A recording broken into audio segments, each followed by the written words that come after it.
আসসালামু আলাইকুম। আমন্ত্রণ জানাচ্ছি আইটিভি বাংলা সংবাদে। সাথে আছি আমি মৌর রহমান। প্রথমে জানিয়ে দেব সংবাদ শিরোনাম। দেউলিয়া গোষ্ঠী বাংলাদেশের বিরুদ্ধে অপপ্রচার চালিয়ে যাচ্ছে, প্রধানমন্ত্রী।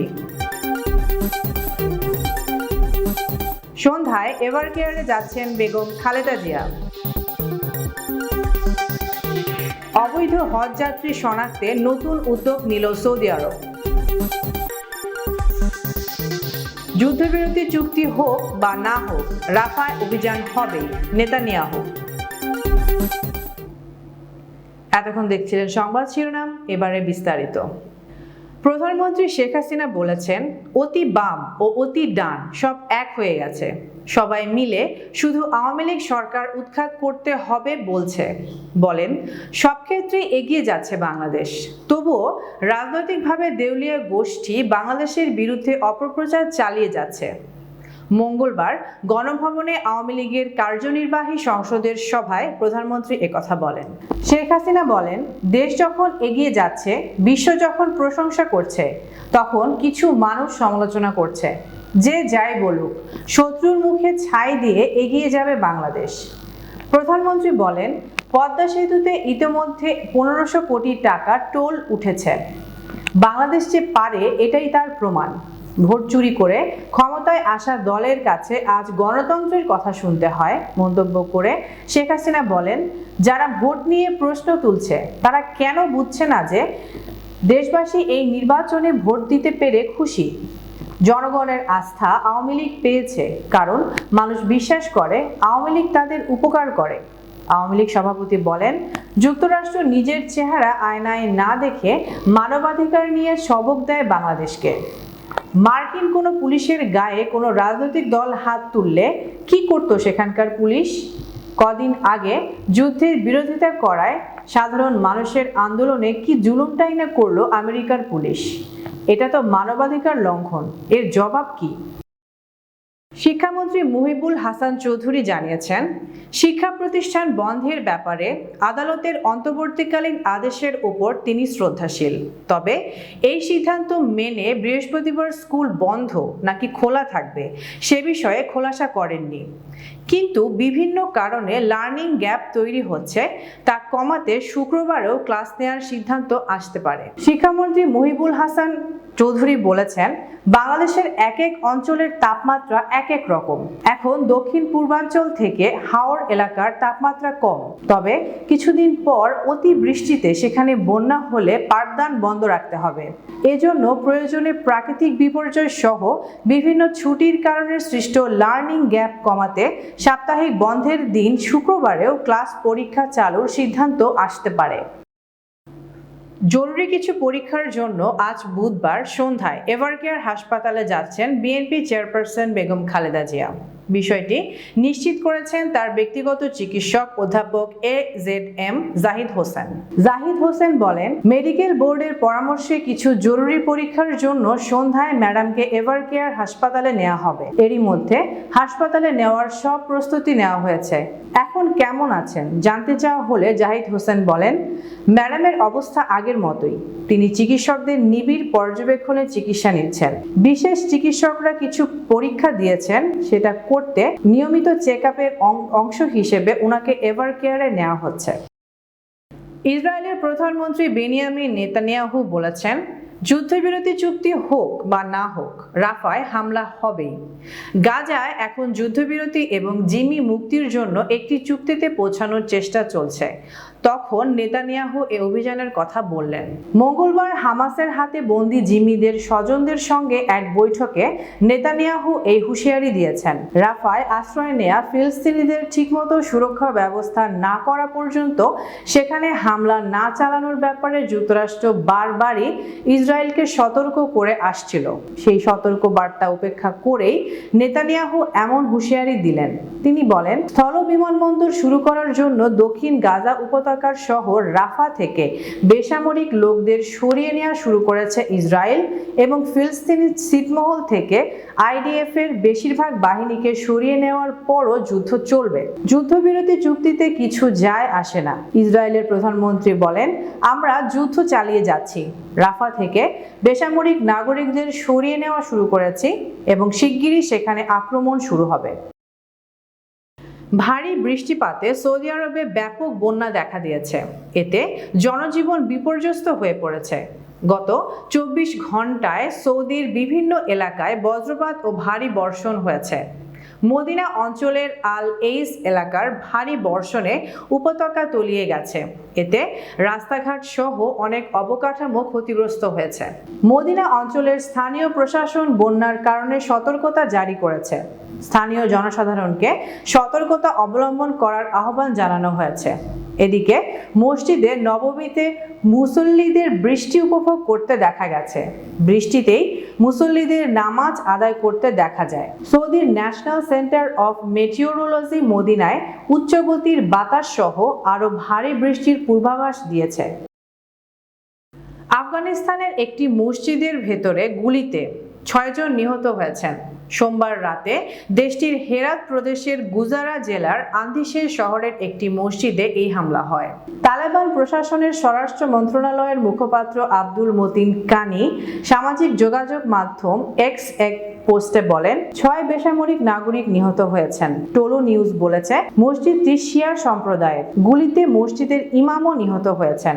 এই ঘটনায় শোক প্রকাশ করেছে কাবুলে অবস্থিত ইরানি দূতাবাস। মসজিদে হামলার ঘটনায় কেউ দায় স্বীকার করেনি, তবে হামলার সাথে ISIL এর জড়িত সম্ভাবনাই বেশি। বৈধ ও অবৈধ হজ যাত্রীদের শনাক্ত করতে নতুন উদ্যোগ নিয়েছে সৌদি আরব কর্তৃপক্ষ।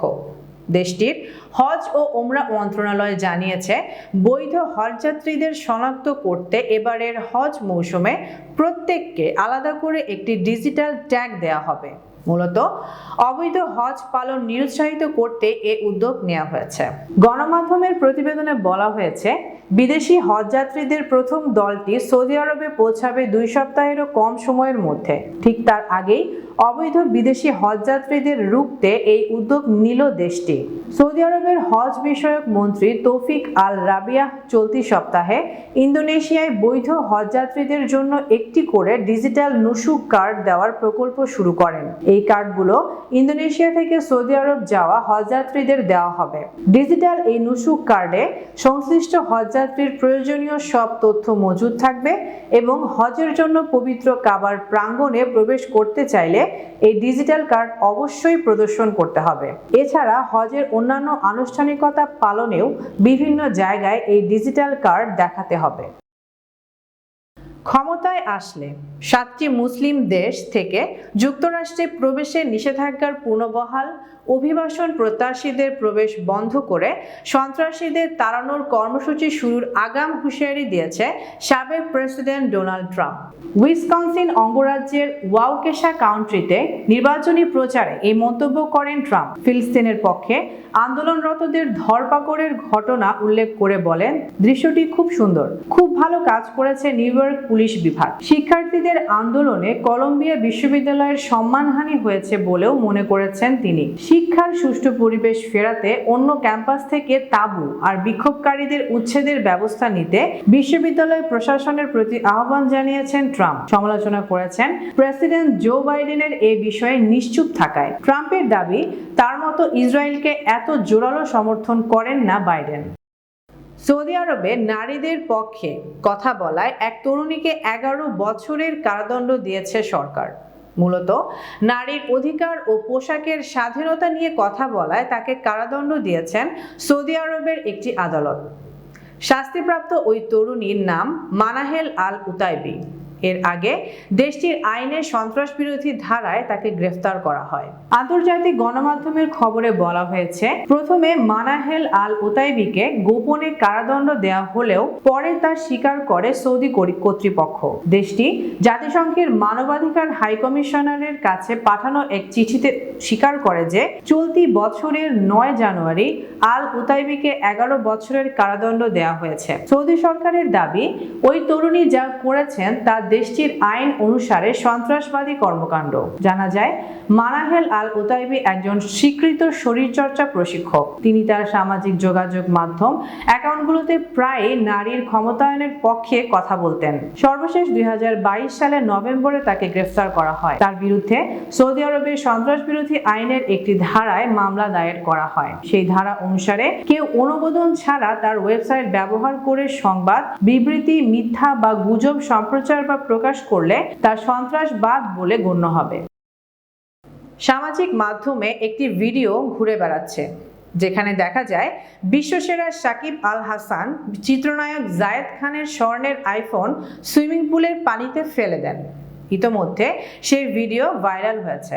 এ নিয়ে জায়েদ খান নিজের ফেসবুকে লেখেন, নাম্বার 1 বলেই কি ফোন ফেলে দিবে? শীঘ্রই সব জানাবো, তারপর আপনারাই বিচার করেন। এই ঘটনায় নেটিজেনদের ধারণা যে এটি কোনো বিজ্ঞাপনের শুটিং এর অংশ হতে পারে। কেউ কেউ বলেছেন জায়েদের চেয়ে সাকিবের অভিনয় সুন্দর হয়েছে, অর্থাৎ নেটিজেনরা ধরেই নিয়েছেন এটি অভিনয়। এই ভিডিও নিয়ে সামাজিক মাধ্যমে চলেছে নানা আলোচনা। অনেকেই জায়েদ খানের ফোন ফেলে দেওয়ায় খুশি হয়েছেন, আবার কেউ কেউ সাকিব আল হাসানকে বেয়াদব বলে আখ্যা দিয়েছেন। আন্তর্জাতিক অঙ্গনে সমাদৃত হলেও দেশের বড় পর্দায় প্রদর্শনের সুযোগ হচ্ছিল না স্বনামধন্য নির্মাতা বদরুল আনাম সৌদের সিনেমা শ্যামা কাব্যর। গত বছর মুক্তির কথা থাকলেও শেষ পর্যন্ত তা হয়নি। অবশেষে প্রতিকূলতা কাটিয়ে মুক্তির দেখা মিলেছে ঢালিউডের নতুন সিনেমা শ্যামা কাব্যর। দীর্ঘ 5 মাসের অনিশ্চয়তা কাটানোর পর সম্প্রতি সিনেমাটি মুক্তির তারিখ ঘোষণা করেছেন সংশ্লিষ্টরা। সাইকোলজিক্যাল থ্রিলার ঘরানার এই সিনেমাটি নির্মাণ করেছেন মেধাবী চলচ্চিত্র পরিচালক বদরুল আনাম সৌদ। শ্যামা কাব্য সিনেমাটির কাহিনী, সংলাপ ও চিত্রনাট্য লিখেছেন পরিচালক সৌদ নিজেই। সঙ্গীত পরিচালনা করেছেন ইমন সাহা। সিনেমাটি নিয়ে দারুণ আশাবাদী পরিচালক, কেননা মুক্তির আগেই আন্তর্জাতিক অঙ্গনে সিনেমাটি জয় করে নিয়েছে একাধিক পুরস্কার। গত বছর প্যারিসে আয়োজিত গদশুর সেন চলচ্চিত্র উৎসবে বাংলাদেশের এই সিনেমাটি 4টি বিভাগে পুরস্কার লাভ করে। বিশেষ জুরি অ্যাওয়ার্ড, সেরা মৌলিক চিত্রনাট্য, সেরা চিত্রধারণ এবং সেরা সম্পাদনা বিভাগে পুরস্কার জয়ের পর সিটি অফ প্যারিস আয়োজনে টুলুসুতে অনুষ্ঠিত গদশুর গারণেও সেরা পুরস্কার জিতে সিনেমাটি।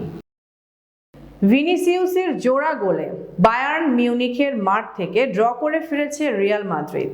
মঙ্গলবার উয়েফা চ্যাম্পিয়ন্স লিগের হাই ভোল্টেজ প্রথম লেগ ফাইনাল ম্যাচটি 2-2 ড্রয়ে শেষ হয়। আগামী বুধবার বায়ার্নের মাঠে হবে দুই জায়ান্টের ফিরতি লেগ সেমিফাইনাল। ইউরোপ সেরায় সবশেষ 3 মুখোমুখিতে বায়ার্নের বিপক্ষে জয় পাওয়া রিয়াল একদিন শুরুটা ভালো না করেও 24 মিনিটে এগিয়ে যায়। গোলদাতা ভিনিসিউস টনি ক্রুসের বাড়ানো থ্রু পাস বক্সে ছুটে গিয়ে প্রথম ছোঁয়ায় বল জালে পাঠান। চ্যাম্পিয়ন্স লিগের ইতিহাসে ইয়ানিক লিডম্যানেন, ক্রিস্টিয়ানো রোনালদো ও কেভিন ডি ব্রুইনের পর চতুর্থ খেলোয়াড় হিসেবে সেমিফাইনালে টানা 3 মৌসুমে গোল করেন ব্রাজিলিয়ান ফরওয়ার্ড।